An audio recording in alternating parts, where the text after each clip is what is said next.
একবার হজরত আব্দুল কাদের জিলানী রহমতুল্লাহি আলাইহি দাজলা নদীর তীর ধরে হাঁটছিলেন। হঠাৎ তিনি এক বৃদ্ধাকে নদীর পাড়ে বসে কান্না করতে দেখলেন। তখন তিনি বৃদ্ধার কাছে গিয়ে বললেন, ও বুড়িমা, আপনি কেন কাঁদছেন? বৃদ্ধা জবাবে বললেন, বৎস, আমার কান্নার কারণ তোমাকে বলার কোনো মানে নেই। আজকের দিনটাই তো নতুন নয়। আমি গত 12 বছর ধরে প্রতিদিন এই নদীর পাড়ে বসে কাঁদছি। এই দীর্ঘ সময়ে কেউ তো একবারের জন্য জিজ্ঞাসা করেনি যে আমি কেন কাঁদছি। আজ তুমি হঠাৎ করে কারণ জানতে চাইলে, কিন্তু বলেও তো কোনো লাভ হবে না।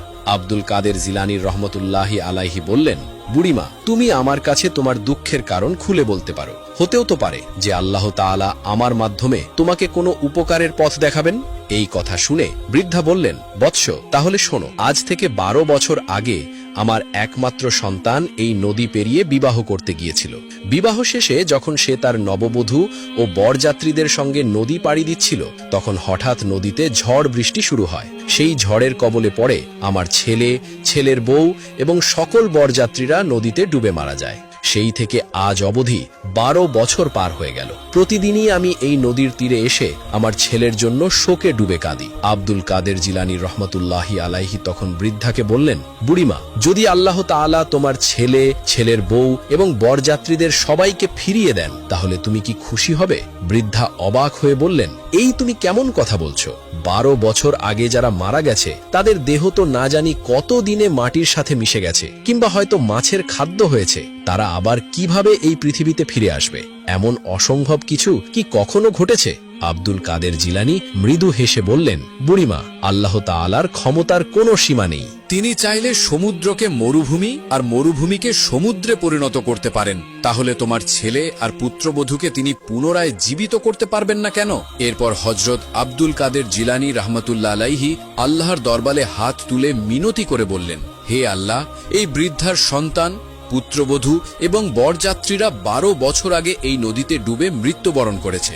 হে দয়াময়, আমি তোমার কাছে ফরিয়াদ করছি, তুমি তাদের আবার জীবিত করো এবং বৃদ্ধার দুঃখ দূর করো। আল্লাহ তাআলা এর প্রার্থনা শুনে বললেন, হে আব্দুল কাদের, তুমি এটা কেমন প্রার্থনা করছো? যারা আজ থেকে 12 বছর আগে মারা গেছে তাদের দেহের কোনো কোনো অংশ নদীতে ভেসে গিয়েছে, আর কোনো কোনো অংশ মাছের খাদ্য হয়ে গেছে। তাদের শরীরের অস্তিত্ব নিশ্চিহ্ন হয়ে গেছে। 12 বছর পূর্বে মৃত্যুবরণ করা সে মানুষদের পৃথিবীতে ফিরিয়ে আনা সম্ভব নয়, কারণ তাদের পুনর্জন্ম একমাত্র পরকালেই হবে। এই দুনিয়াতে এখন তাদের জীবিত করা সৃষ্টির নিয়মের পরিপন্থী হবে। আব্দুল কাদের জিলানী রহমতুল্লাহ আলাইহি তখন বিনম্রভাবে বললেন, হে আল্লাহ, পৃথিবীর সূচনা লগ্ন থেকে অসংখ্য বনি আদমের জন্ম হয়েছে এবং তাদের মৃত্যুও হয়েছে। লক্ষ লক্ষ বছর পরে কেয়ামতের দিন তুমি সকল মানুষের বিক্ষিপ্ত দেহকে পুনরায় একত্রিত করবে। যদি সেই অসংখ্য মানুষের দেহাংশকে তুমি একত্র করতে পারো, তাহলে মাত্র 12 বছর আগে মৃত কয়েকজন মানুষের দেহ পুনরায় সংযোজন করা কি তোমার পক্ষে কঠিন হবে? হে সর্বশক্তিমান, তোমার জন্য তো অসম্ভব বলে কিছুই নেই। তুমি ইচ্ছে করলে সাগরকে মরুভূমি